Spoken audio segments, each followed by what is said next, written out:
नमस्कार दोस्तों, आशा करता हूं आप सब बहुत अच्छे होंगे। देखिए डेट है 25 मई। डिस्कस करेंगे द हिंदू न्यूज़पेपर और PIB that is press information bureau का इंपॉर्टेंट करंट अफेयर्स।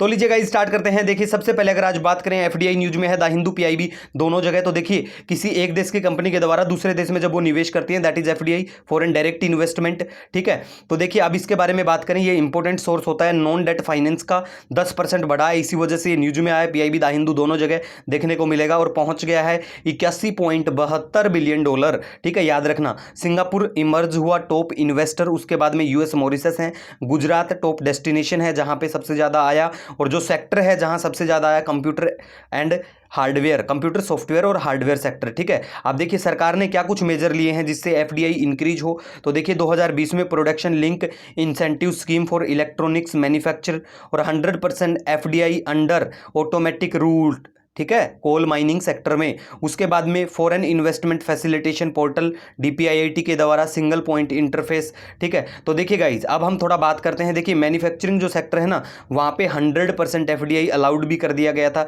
जिससे काफ़ी बूस्ट मिली इस सेक्टर को। और देखिए एफडीआई जो है ना, ऑटोमेटिक सेक्टर और दूसरा होता है गवर्नमेंट सेक्टर। ऑटोमेटिक में ये होती है कि किसी की कोई प्रायर अप्रूवल लेने की जरूरत नहीं होती। ठीक है, गवर्नमेंट जो होता है रूट, उसमें फिर अप्रूवल की जरूरत होती है। और उसके लिए भी ये बहुत अच्छा काम कर दिया कि सरकार ने फॉरेस्ट इन्वेस्टमेंट फैसिलिटेशन पोर्टल लेके आए, जिसको इंप्लीमेंट करने की बात करेगा डीपीआईआईटी, जो आता है कॉमर्स मिनिस्ट्री के अंदर। डीपीआईआईटी होता है department for promotion internal trade और इंडस्ट्री को। ठीक है गाइज, सिंगल पॉइंट इंटरफेस होगा बिल्कुल, जिससे काफी फायदा मिलेगा जो इन्वेस्टर होंगे उनको।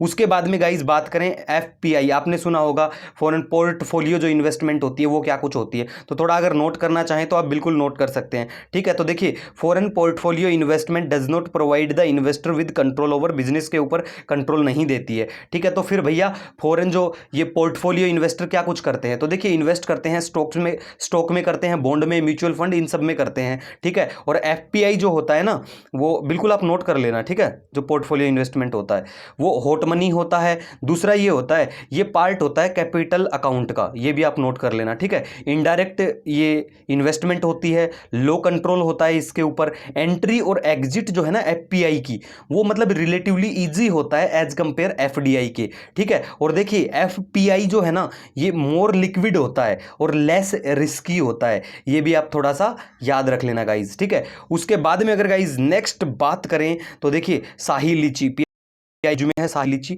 तो देखिए शाही लीची को, लीची की अगर जीआई टैग की बात करें 2018 में ही मिल गया था। और भी जो चार हैं जैसे कि जर्दालू मैंगो है, कतारनी राइस है, मघई पान है, ये बिहार से ही हैं, इनको जीआई टैग मिल चुका है, मतलब पहले ही मिल गया। न्यूज़ में इस वजह से आए कि अब यूनाइटेड किंगडम यूके में इनको भेजा जाएगा, मतलब एक्सपोर्ट किया जाएगा। तो देखिए अगर भारत की बात करें ना, सबसे ज़्यादा जो ये लीची होती है ये बिहार में ही होती है। दूसरा इंडिया जो है सेकेंड लार्जेस्ट प्रोड्यूसर है लीची का चाइना के बाद में, तो थोड़ा आपको पता होना चाहिए। नेक्स्ट बात करें गाइस, बहुत अच्छा एक वो है डाटा, मतलब आप कहीं पे मेंशन भी कर सकते हैं कि इंडिया और इजराइल ने साइन किया 3 साल का work programme for cooperation in agriculture. आप सभी को पता है इंडिया का जैसे रिसेंटली जो सब चला हुआ है, इजराइल पैलेस्टीन जो भी कॉन्फ्लिक्ट इश्यू चला हुआ है, उसमें इंडिया का जो रोल, मतलब इंडिया का जो स्टेटमेंट था वो बिल्कुल ऐसा नहीं था कि किसी एक पक्ष को मतलब डायरेक्ट सपोर्ट करें, तो उससे इजराइल का थोड़ा मनमुटाव भी हुआ था। ठीक है, लेकिन ये बहुत अच्छी पहल है इजराइल के द्वारा कि 3 साल का ये जो वर्क प्रोग्राम कोऑपरेशन एग्रीकल्चर के लिए किया गया है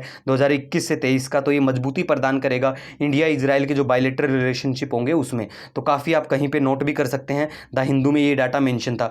दूसरा अगर गाइज बात करें तो देखिए 15 जून जो है ना, उसको हॉलमार्किंग शुरू हो जाएगी गोल्ड ज्वेलरी की। तो हॉलमार्किंग से रिलेटेड हम तभी स्टार्ट होगी, तभी अच्छे से बात करेंगे। उसके बाद बात करें तो देखिए बहुत सारे स्टूडेंट कमेंट कर देते हैं कि सर आपने आज ग्रीन टैक्स नहीं किया। हाँ बिल्कुल, हमने उस दिन नहीं करवाया, लेकिन भैया जिस दिन ये न्यूज़ आई थी ना जनवरी में, उस दिन अच्छे से हमने तो व्हीकल स्क्रीपेज जो पॉलिसी है ना उसके बारे में भी डिस्कस किया था। ठीक है गाइज, तो ऐसा कभी नहीं होता कि आपका कुछ छूटेगा। फिर भी देखिए ग्रीन टैक्स की अगर बात करें तो ministry of road transport highway ने अप्रूव किया था कि भैया ये टैक्स हो, ग्रीन टैक्स हो, जिसे पॉल्यूशन टैक्स या एनवायरमेंट टैक्स कहा जाए। ठीक है, और देखिए कुछ प्रपोजल दिए गए थे तो हमने अच्छे से जनवरी में डिस्कस कर लिया था कि जैसे कि ट्रांसपोर्ट व्हीकल जो हैं 8 साल से अगर पुराने हैं तो उन पे चार्ज किया जाए। ठीक है, दूसरा पर्सनल जो व्हीकल हैं उन पे चार्ज किया जाए 15 साल मतलब उनको यूज करते हुए अगर हो गए हैं उसके बाद में। फिर lower green tax for public transport vehicles, tractor vector जैसे जो व्हीकल हैं उनको मतलब इससे बचाया, एग्जेम्प्ट किया जाए। तो ये सब हम डिस्कस कर चुके हैं, तो कभी आपका कुछ होगा कि कभी कुछ है। और दूसरी बात देखिए गाइज, हम पहली बात तो कोई हम न्यूज़ को किसी को स्किप ऐसा जो बहुत ज़रूरी होगा एग्जाम से रिलेटेड कभी कोई स्किप नहीं होगा। दूसरी बात देखिए नोट्स का मतलब यही होता है कि हम कम से कम कवर करें, कम से कम इन द सेंस ऐसा नहीं है कि हम अच्छी न्यूज़ को छोड़ देंगे और बिल्कुल जो भी थोड़ा सा ही कवर करेंगे, तो ऐसा कभी देखने को नहीं मिलेगा आपको। ठीक है, अब जैसे ये जो ग्रीन टैक्स है इससे फिर आपको ये भी करना चाहिए, जैसे कि इलेक्ट्रिक व्हीकल्स के लिए हमने क्या किया, जैसे कि जीएसटी का रिडक्शन 5% कर दिया गया इलेक्ट्रिक व्हीकल्स के ऊपर कि भैया इतना ही जीएसटी इनके ऊपर लगे। फिर एक फैम स्कीम भी आई थी। फर्स्ट चार्जिंग अगर पॉइंट की बात करें पब्लिक चार्जिंग की तो दिल्ली में सेटअप किया गया। कर्नाटका इलेक्ट्रिक व्हीकल से रिलेटेड जो पॉलिसी लेके आया फर्स्ट स्टेट बना लेके आने में। तो ऐसे पॉइंट आप नोट कर लेना, बहुत ज़रूरी होते हैं, कहीं भी लिख सकते हैं आपको, है ना। तो गाइस इसी के साथ मोस्ट वेलकम, आप कभी भी मुझे सुझाव दें, कमेंट करें। मिलेंगे एक नई वीडियो के साथ, तब तक के लिए हैव ए ऑसम डे।